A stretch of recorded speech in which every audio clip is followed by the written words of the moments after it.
So, last week on Saturday, I spoke about the individual characteristic of an object. That when you pay attention to those individual characteristics of an object, say like hardness, softness, warmness, coldness, and all the rising, falling, that's one. Rising, falling, and lifting, pushing, dropping, again and again, when you pay attention to it,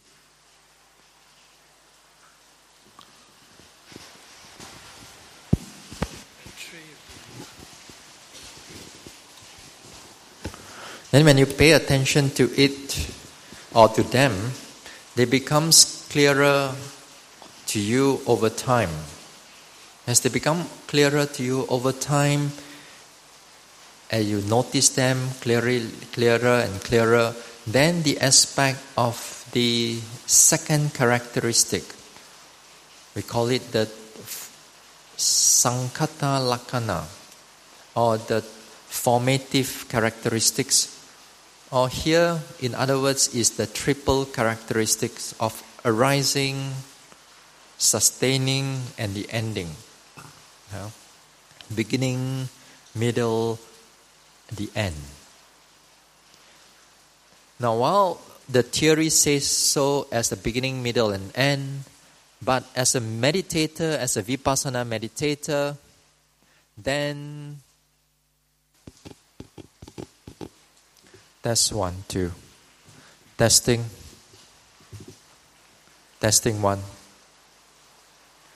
So, during this time, when you begin to pay attention as a yogi, when you pay attention to these objects, you will not see the beginning, middle, and end every time.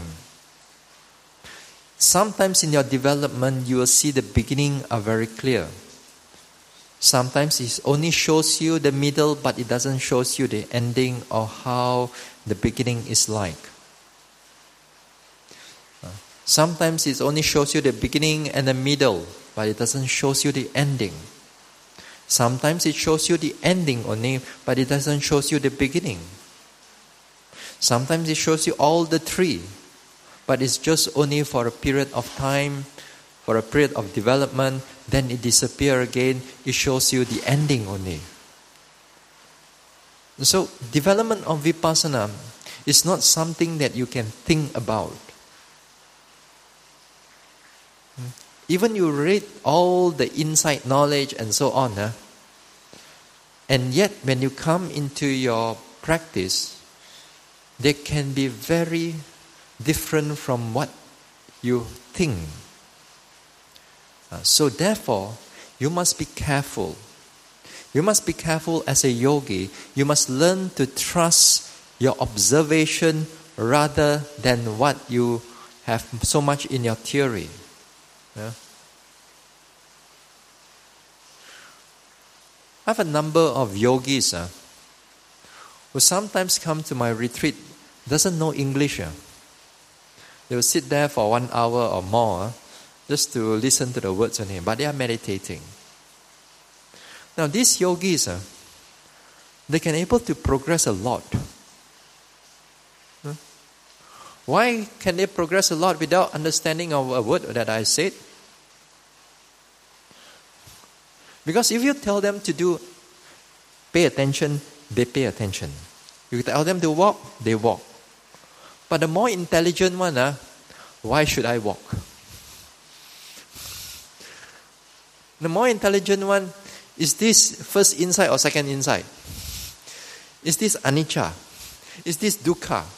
And all your intelligence and all your smartness and so on, that becomes your stumbling block.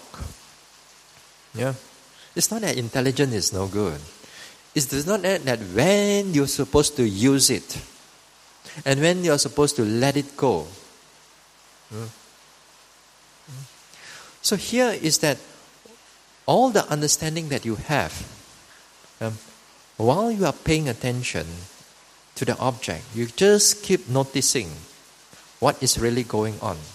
In the beginning of our practice, In the beginning of our practice, there will be a lot of the thinking, theory, everything will start coming in, and it makes the mind muddled, and it makes the mind difficult for the mind to stay onto the objects.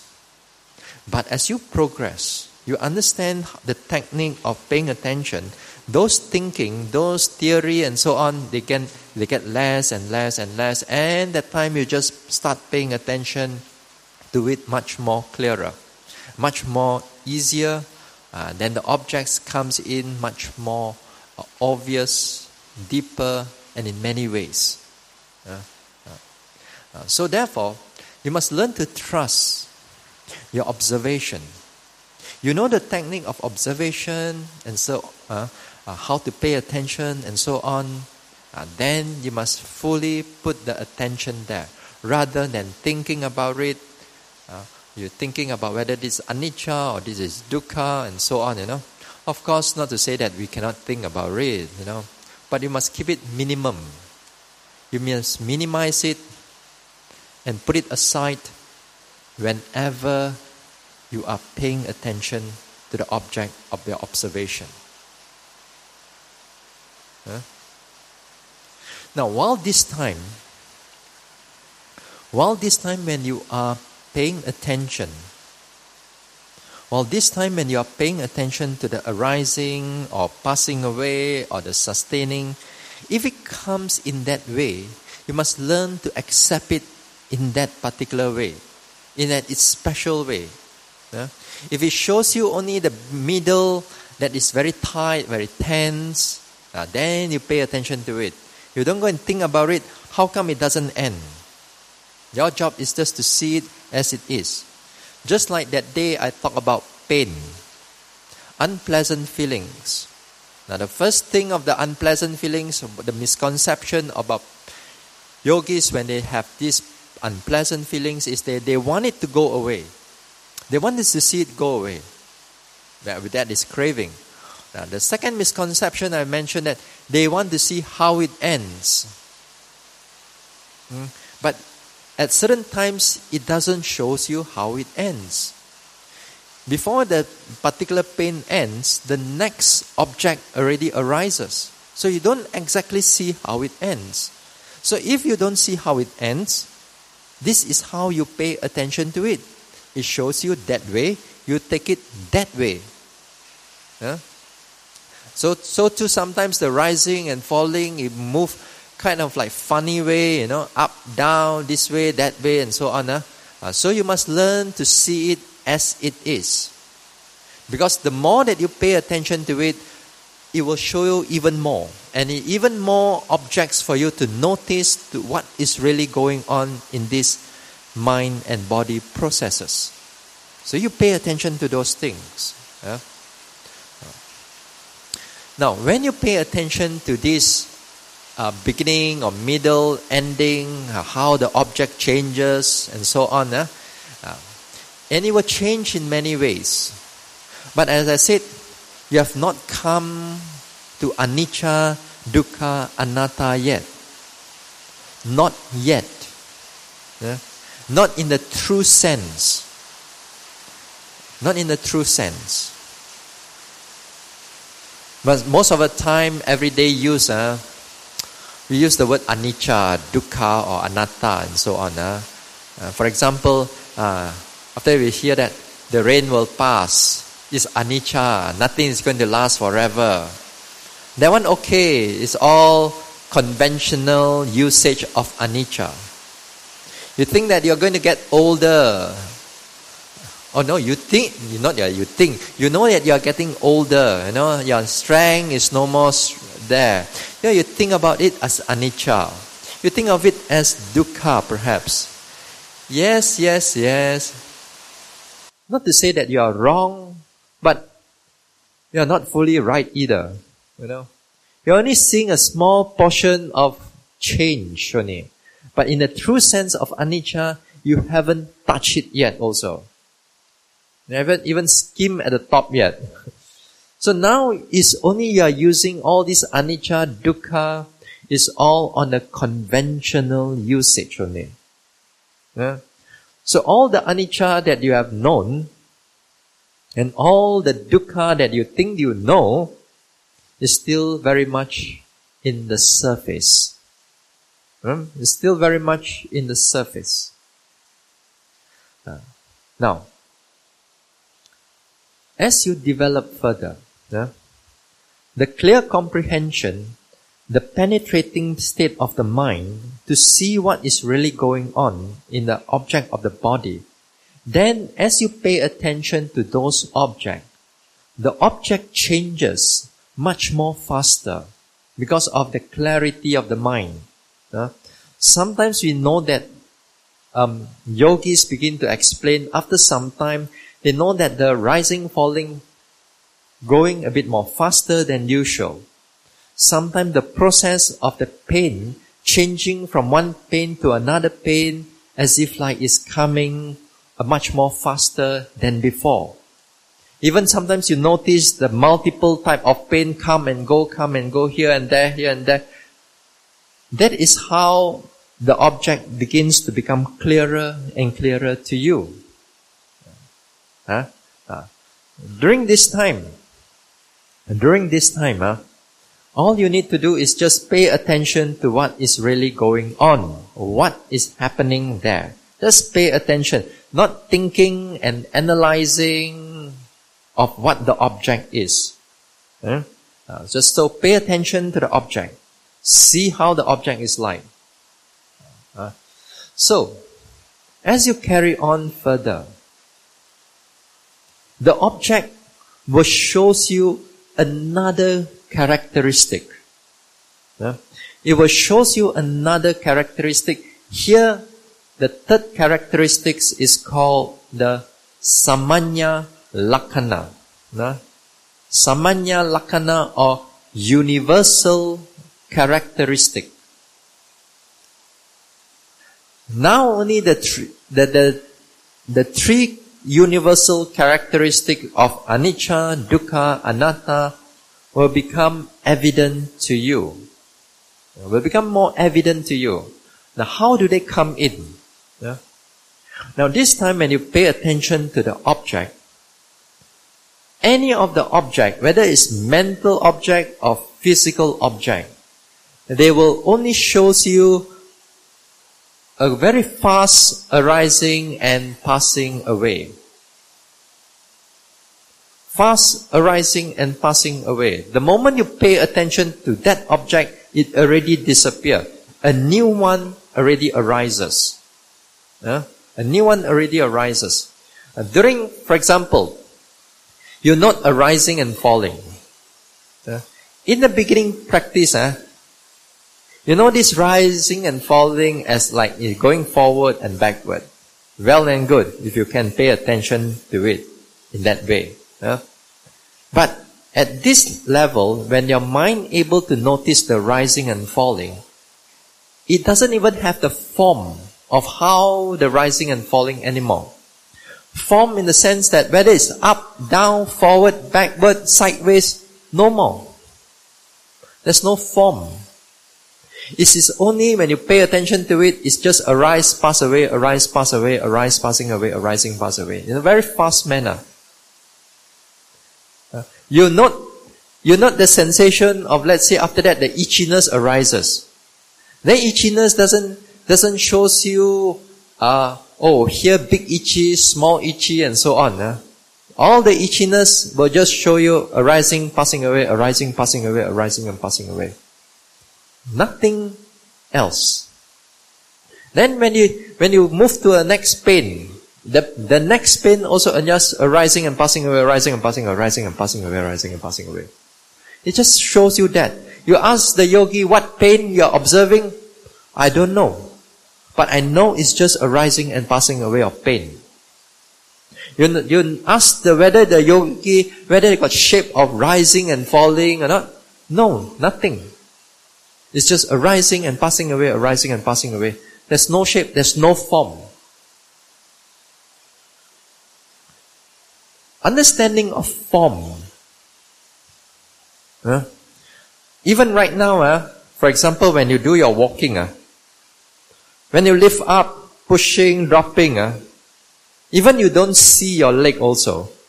But you have an idea that the leg is down there, that you are watching down. And then you kind of have a shape of a feet is there.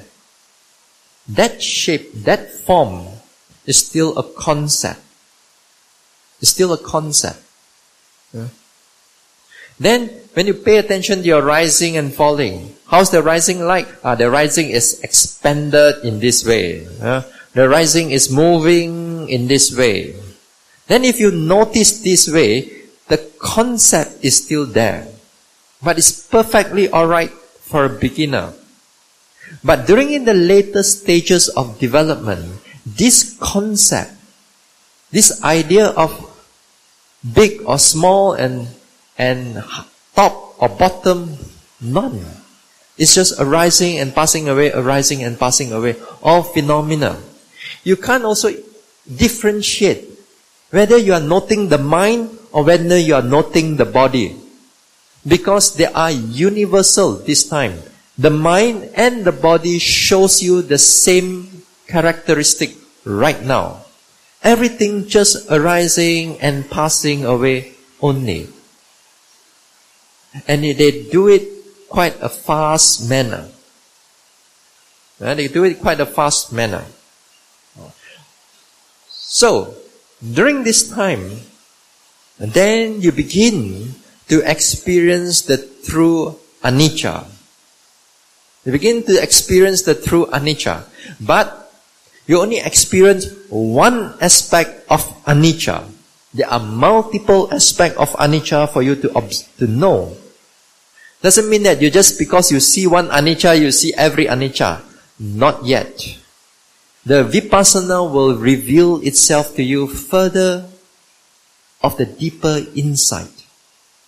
So all the anicca that you think that you have, not yet. It's still far away until you see arising and passing away.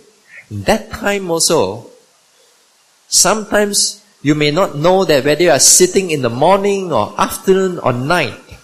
Because that time, timeless concept. The time is also concept. Then that time you just pay attention to it. Then the mind gets clearer and clearer. So it becomes clearer. So, every time you sit down, it's only this arising and passing away. But the problem with here is that sometimes when I go to places, I meet with different yogis. And of course, just like you all go to different places to meditate. Alright? Different meditate. You meet the different kinds of instructor or teachers or monks or nuns and so on. Yeah? Now once in a while, I met with yogis who are very clear, very sharp yogis. They can able to see the arising, passing away and so on. Clearly it's coming in already. But the thing is that sadly, the teacher that is guiding the yogi, telling the yogi, hey, this one is not right. Go back to see your rising and falling again. Go back and see your rising. This one is not right. Go back to see your rising, falling.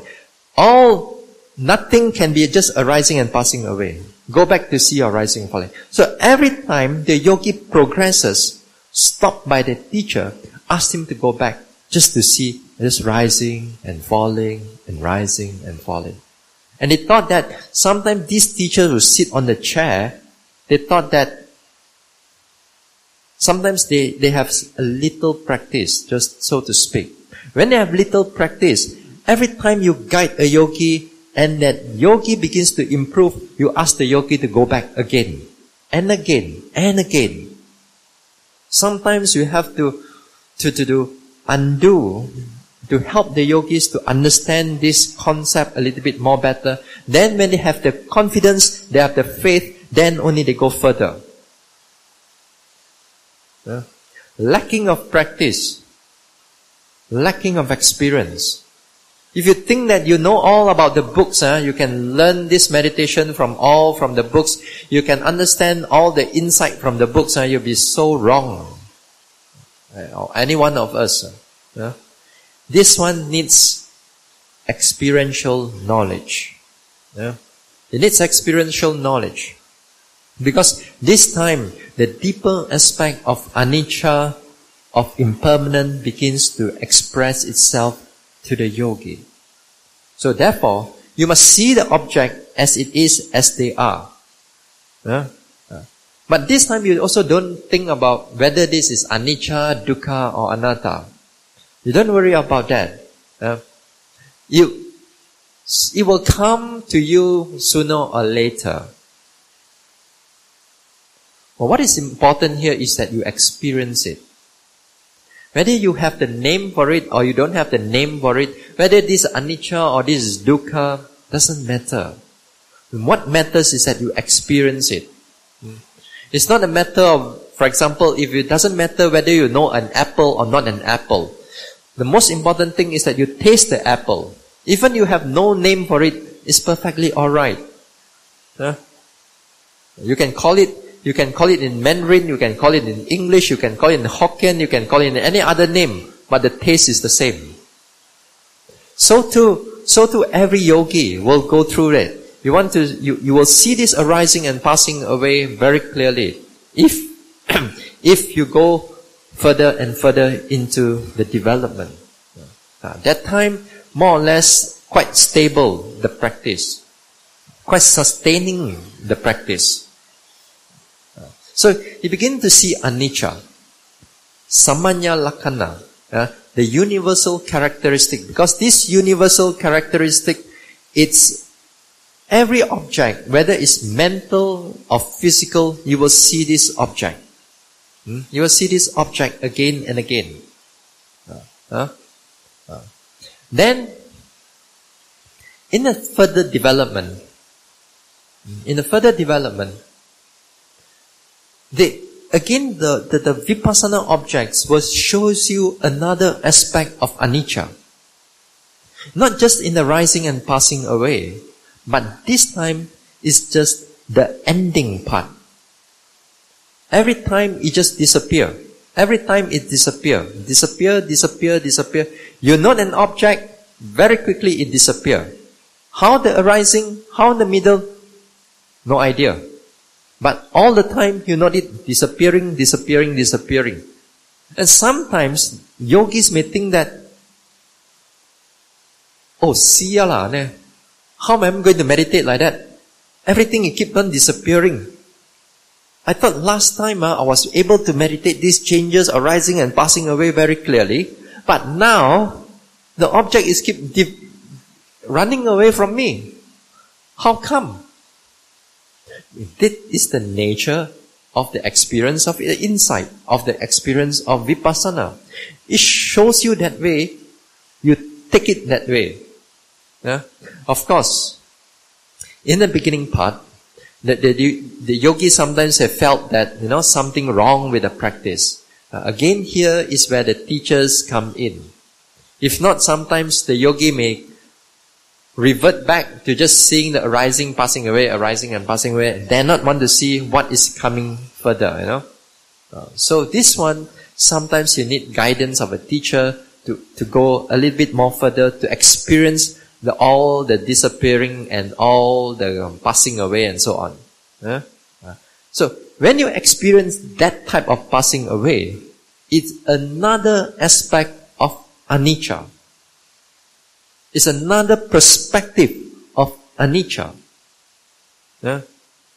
So the way of how vipassana shows you the anicca is so much more deeper than what you think as just changing here, pulling, life is changing, life is getting older. Those are very basic anicca.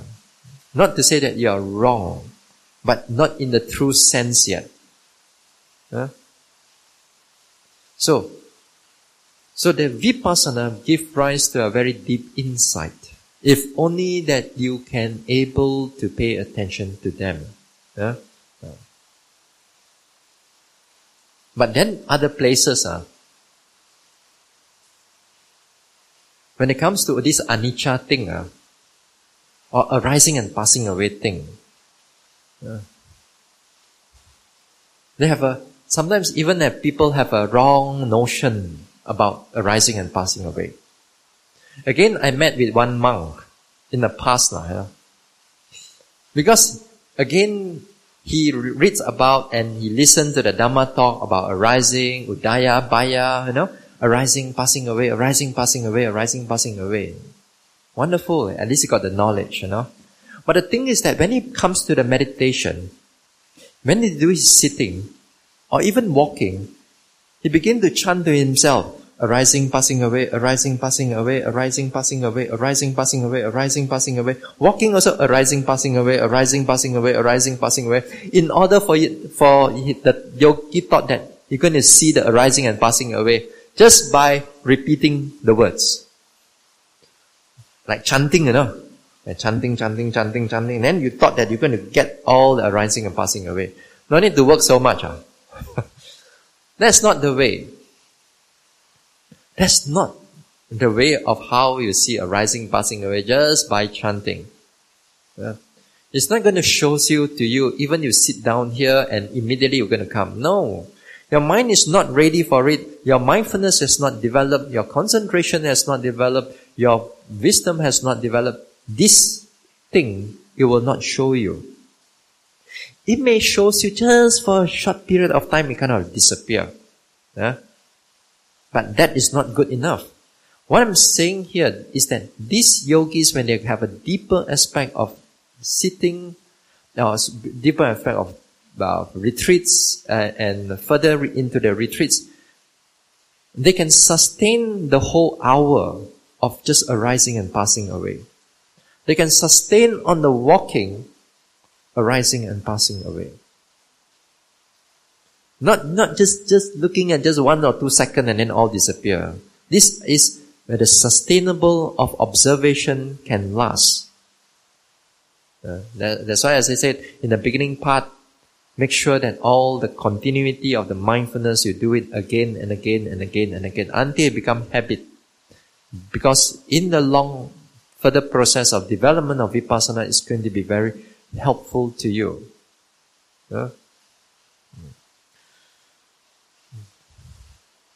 There's another part in the world, not to say which country.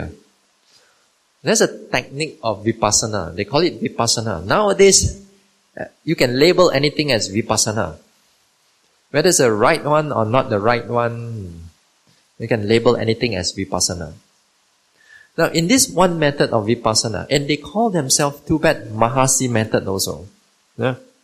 So this method, when they teach about arising and passing away, so what they do is that they ask the yogi, towards the end of the retreat, 3 days before you end a retreat, 3 days, 72 hours before you end a retreat, you must not sleep. Okay? You must not sleep. You must go on lying down on the bed for 3 days. Then within that 3 days, they give you a counter. Okay, like you go to a counter where the hand press 1, 2, 3, 4, 5, and those type of counter. Okay, so they give you a counter and they ask you not to sleep. So after 24 hours, you keep sitting there. Then for 48 hours and everything in between. So what the technique is that towards the end of that retreat, they ask you to count. How to count?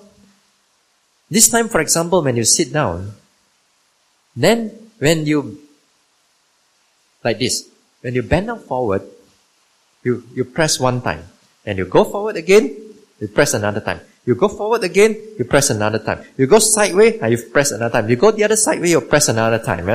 So you press again, press again, press again. So per sitting, they will, then by the end of that hour or 1.5 hours, you're able to see how many of your body bending forward. Now this time already 24, 48 hours, you're already into the meditation without sleeping. Alright? So they use a counter. So, they're going to report to the teacher. They report to the teacher, okay, this particular sitting, I got 60 bending, 60 times. So then the teacher will say that, you see 60 times of arising and passing away already. 60 times of arising and passing away. Next sitting, you see 100 times there, 100 times arising and passing away. You think 72 hours of, even 24 hours you don't sleep, what do you think you get in your meditation sit? Even you sleep 8 hours, the next morning also you become like that. How many times you keep nodding also? And to them, those nodding becomes the arising and passing away. And they call it vipassana. And they call it Mahasi method. And here, you think that, wow, so fast, within like 2 weeks, I can get all this arising and passing away. What for meditate until here right now? This is how in the world are teaching right now. The nodding, your defilements becomes the insight. And this is dangerous. Because a lot of times, here again, people may not have so much of understanding of the method. And this is dangerous. Because this is not so dangerous yet, if you note that nodding, you calculate that, Although you may have a wrong understanding, wrong idea, what is more important, it comes after 48 hours. Maybe before you leave, that's before you reach the 72 hours. Because of the method, you don't sleep. Then if you sit, then your mind goes blank. Completely empty. Enough already, reach already. Your arising and passing away now has turned into a deeper insight, therefore give rise to, they won't tell you it's enlightenment. But they will tell you that you're already in the room already. You don't need the key anymore, for example, you're inside the room. Then you can interpret yourself, because you see the whole mind come blank, clear suddenly, Because at certain times, you don't sleep for a certain period of time. There are certain time of your sitting, the whole mind suddenly become clear and bright. Most of the time you'll be sleepy, but sometimes, a certain time becoming clear, super bright. That is where you begin to think that you are already enlightened. And then here, the teacher will tell you, ho liao, pass, sotapanna already, can go back. Yeah. Luckily, they didn't give you certificate some more. Because in other places, there's some places those who are really listen to a Dhamma talk, listen to a certain chanting only. After finish the chanting, enlightened already. Because you hear the special chanting. Well, you hear the special chanting, then you become enlightened. This thing also we have. And these devotees are so gullible. And these devotees, I know them too.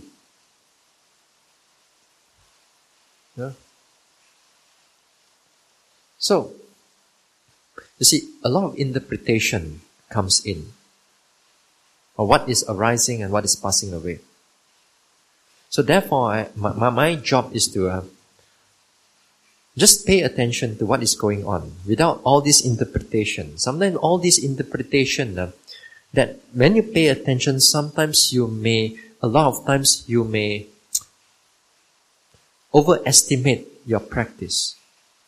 Just because you thought that you just note the arising and passing away, although you are noting it correctly, but you're overestimating, you're over-putting a lot of judgment into your practice.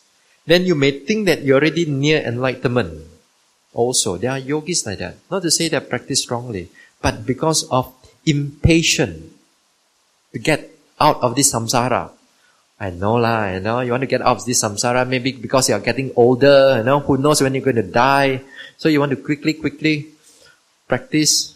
We understand that, But we got to be patient. You need a lot of patience. Yeah? You got to keep on noting because it will show you more and more things. Yeah? So this is on anicca. Yeah? Something on anicca. Yeah? So when it comes to dukkha, when it comes in a deeper aspect of dukkha, you see, in the beginning process of meditation, as you're a beginner in meditation, one of the most strong type of object is the pain, unpleasant feelings. Yeah? And it's going to dominate you for quite some time. And they are part of the development. Yeah, it's part of the development. Yeah? In the later aspect of development, in the further aspect of development, this type of pain will still be there. Not that it's not going to be there. In the past, when I was meditating in the past, many years ago, I thought that after 2 or 3 retreats, the next retreat, no pain anymore. I have an idea. Then no pain anymore. Go and meditate. Wow. Now this retreat are so painful. Wow. Next retreat, surely let me finish all my karma. Then next retreat come back again, even more jialat.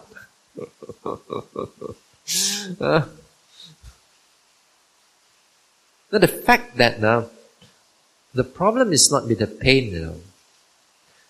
When we develop into this vipassana meditation, in the beginning part is because that your mindfulness, your effort is not so strong. You can't withstand the pain. You sit there for 15-20 minutes already, you can't tolerate the pain at all. What more to pay attention to the pain? Yeah? So, we understand that. But as a yogi develops further into the development of the vipassana, is a different ball game.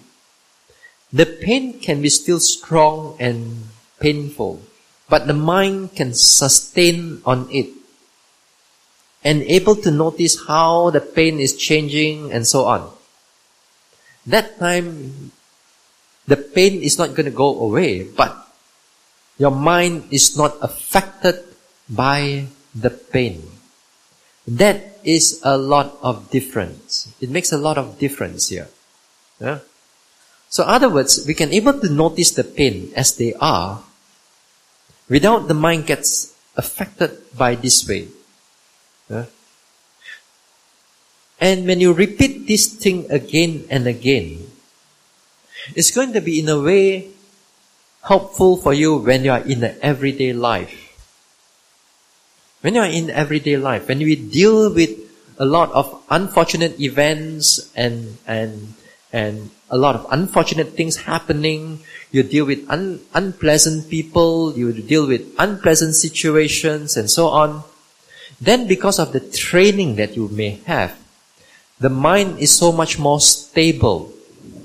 Rather than it goes into anger, it stays in the middle with clarity, with understanding. So in other words, the vipassana, all your noting of the pain here that you pay attention, it can translate into your everyday world, and it can be very helpful to you. Then you'll find that yourself, that many unfortunate situations in life, the mind have a bigger capacity to accept them without falling into anger or dislike or jealousy and so on. Just because you know how to manage the pain when you are in the vipassana meditation. It's all part of the whole changing of the attitude.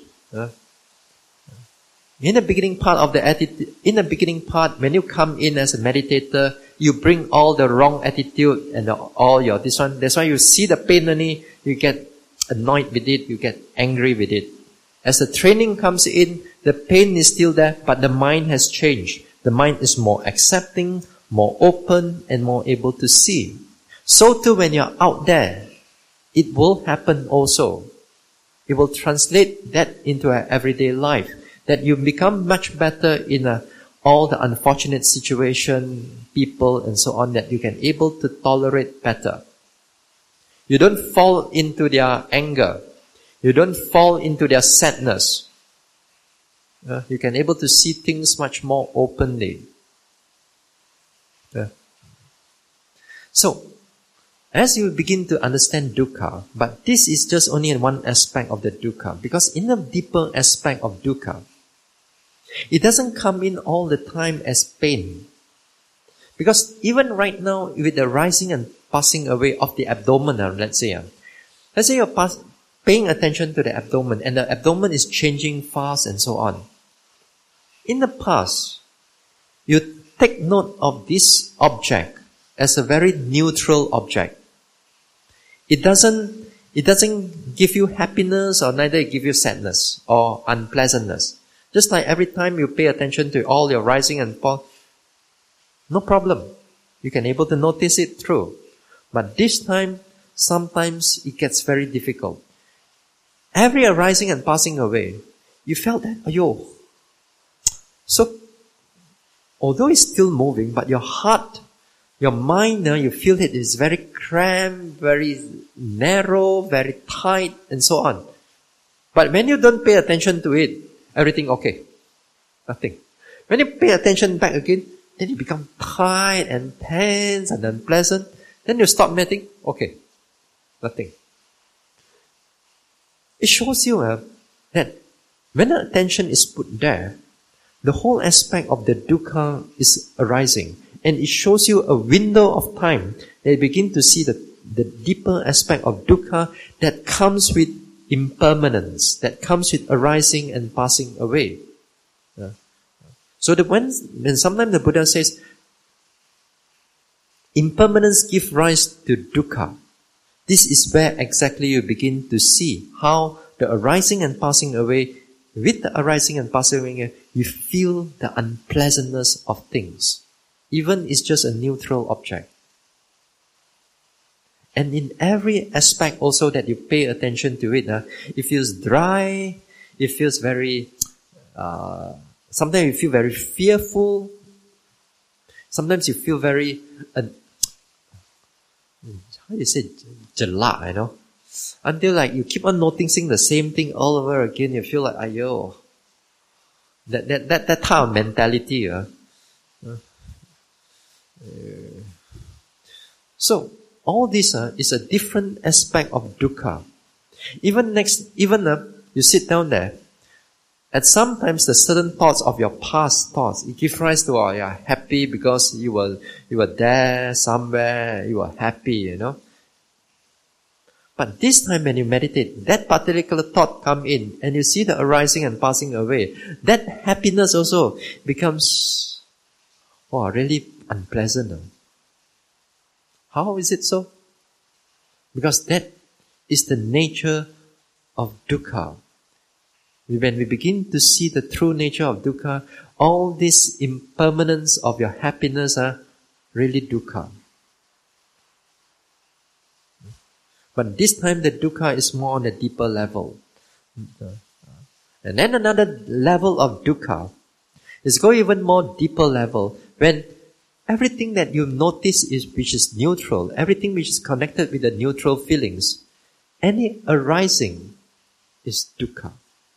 It arise, you feel the dukkha. It disappear, gone.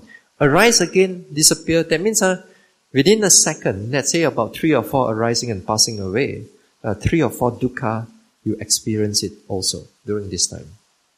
So 1 hour you sit. So many types of dukkha that you're going to experience during this time. So the dukkha comes in much more deeper than your buttock pain here lah, and the neck pain there lah, your head pulling here lah. I do think that you see all the dukkha in the world already, in this body already. Wait, you just wait. You just wait. It will come to you, the deeper aspect of dukkha. Now, in this part of this dukkha, sometimes yogis dare not want to see this dukkha. Because it's difficult to see. Our desire for happiness, our attachment for happiness is very strong. Sometimes yogi comes to this part, that's it. Roll up the carpet, pack the bags, and let's go back. Because it's fearful. It's difficult. So don't underestimate this rising and falling and so on. And for some yogis can be very impactful. So if the yogi have the confidence, if the yogi trusts the Buddha, if the yogi trusts the Dhamma and the Sangha, if the yogi will keep doing the practice, keep having courage in noting, then all the dukkha, it's not going to pass. You'll be more accepting of it. You're much more accepting of it. You're much more able to see it as it is. Then, therefore, the progress goes further. If you cannot notice this dukkha, it's going to be very difficult. At certain times, the dukkha comes in even in your walking also. Even in your eating also. The moment you start chewing, you're sian. You feel very difficult. Not because of the food, but because of its experience itself. Even you walk, so on those days you walk lifting, pushing, dropping, no problem, very nice, very pleasant. But this time the moment you start noting, ayo, here pain, there pain, here tension, here arising, passing away, everything, you just feel so difficult. But you still have to walk. You have to go through all those things. So the dukkha is deep. It's only when it's deep, it can shake your desire. If it's not deep, every day you think that every day lah, happy or not every day, happy. Family happy or not happy. Chia. After finish, go back, chia, happy. And then you keep on going life and like that going life like that. That's where you stay in the ignorance. So, the dukkha has to go deep in order to shake our attachment to all the pleasantness of life, to see the true nature of the mind and body. But it will go a little bit more deeper, especially when it comes to the anatta part. When it comes to the anatta part, sometimes, the anatta part, the true aspect of anatta, is sometimes it's very vague for us to understand what is anatta. The between I and non-self. What is an I and what is non-I? The I here, wa, all the I, you, him, they, and so on. All these are construct of a mind, concept of a mind. The mind made it, but it make it so real for you to see that there's an I in me. It's very hard sometimes to give you a non-self talk, but you will perceive those talk with self. As if like you want to see something through, but it's always a filter there. The filter is always there. It's hard for you to penetrate through. But nevertheless, there is a understanding of this non-self actually occur when there is an insight develops. When you develop, 2 days ago I mentioned, you begin to see this is a mental process, this is a physical process, and you can able to separate them. You see the rising and falling, you see the mind that pays attention to the rising and falling. You see the lifting, pushing, dropping, you see the mind that pays attention to the lifting, pushing, dropping. You see a segregation of things. When you can able to see that, it is a part of non-self coming in. One aspect of non-self, the perspective of non-self is coming in, but it's on a very light level. It's not very clear yet. What you experience right now is body and mentality, the noting mind. You don't see a third aspect, the third entity of an I there. It's just two right now. So, in the beginning part, you've already seen the non-self. But it's on a very light level. Then, as you practice further, you notice, and then you begin to see the true nature of the intention. How the intention arises, then the leg move. Then how the intention arises, the hand moves. Then how the intention arises in multiple aspects. Just say, for example, in a one hand moving, there's intention arises, movement, intention arises, movement, intention arises, movement. You see a number of intention is happening during this time. When you see this cause, effect, you also see into the non-self. It's part of the non-self perspective. So that's why, as I said, in the beginning part, notice the intention. Don't underestimate this small little intention that you pay attention to. And sometimes, as I said, you note the seeing, hearing. Because sometimes, if you pay attention to it carefully, you notice that there is a certain sensation, for example, in the hearing. Then, the next thing you may notice that the thoughts that's coming up. Then if you pay attention, sometimes you can see the joy that comes up together with that particular thought. Then you begin to see, this thing arises, this thing arises, this thing. Dependent origination. One thing is dependent on another thing, then you begin to see what is happening there. With this observation, you also see into the non-self. Another perspective of non-self. So every now and then, all this non-self aspect is already coming in. But you may not know it as non-self. But you thought that this is just a very common thing. But it's part of the whole perspective of non-self. But as you go into the deeper aspect of anicca, dukkha, anatta, the later part of anatta is even more clearer of non-self. Because it dependent on this anicca and dukkha. Then the non-self become very evident, very clear. In the sense that, for example, you see all this arising and passing away again and again and again and again and again and again and again. And all the dukkha that comes together with it. Every time that you pay attention to this, you see that sometimes a certain condition affect this thing. This thing arises.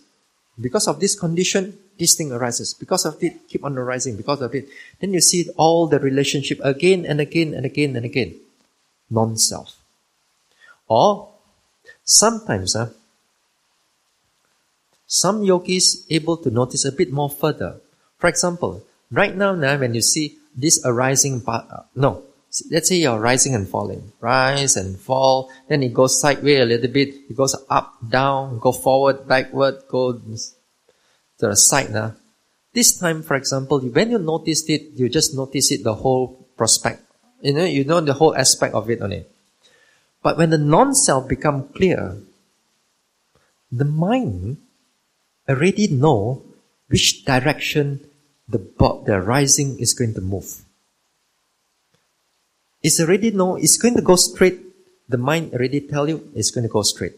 But this time in the beginning part, you cannot see it yet.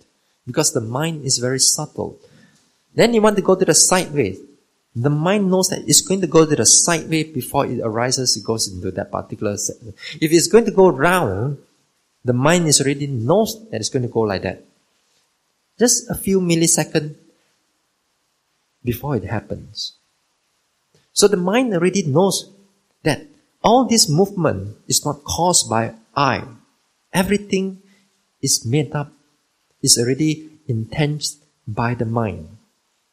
Already intended by the mind. Mind is the forerunner of everything. When it says forerunner of everything, exactly, just before you want to move your finger, the mind already knows. Just before even the rising and falling is moving, it's already know. Just before you want to take an in and out breath, the mind already. Before you want to blink an eye, the mind already knows. So when you see all these processes again and again, repeatedly again and again, where is the I? Everything is just cause, effect, cause, effect, cause, effect, cause, effect, cause, effect, cause, effect, in a very fast manner. Until you can able to unravel to see the true nature of things as they are. Yeah. So this one is a characteristic of the objects. Yeah. The triple characteristic of an object. Sometimes you see this, sometimes you see the dukkha, sometimes you see anatta, sometimes you see dukkha again, sometimes you see anicca again, sometimes you see anatta. It's just come and go, come and go. Your job is just to keep on paying attention to what is happening. Because if you're able to notice in this way, clearly in this way, then the realization of nibbana will take place. Without this noticing what is the true nature of things as they are, nibbana is not going to be clear to you. You're not going to be able to realize what is nibbana is all about. Nibbana is already there. It's only it takes the mind to see it only. A special type of mind to see it only. It's already there. If you're a deaf person, you cannot hear because the object when it comes in, you can't pick it up. If you're a blind person, when you can't see because you don't have the right condition for you to see. So too, nibbana also the same thing. It's already there just because that right now the mind is muddled, the mind doesn't have a proper type of consciousness, therefore you cannot see those things. So, for the arising of this consciousness of nibbana, then next time perhaps we can talk about it. What is important right now for a yogi, before we leave, what is important for a yogi right now is to keep on paying attention. Make the effort, keep on paying attention and keep on noting and noting and noting and noting and noting. Don't worry whether it's anicca, dukkha or anatta. It will come to you. All you need to do is walk, sit, walk, sit, walk, sit, walk, sit, walk, sit. Everything I talk about come back to same thing. Walk, sit, walk, sit, walk, sit, walk, sit, walk, sit. All your answers lie inside there. Okay? So we stop here for tonight. Tomorrow we will continue another talk.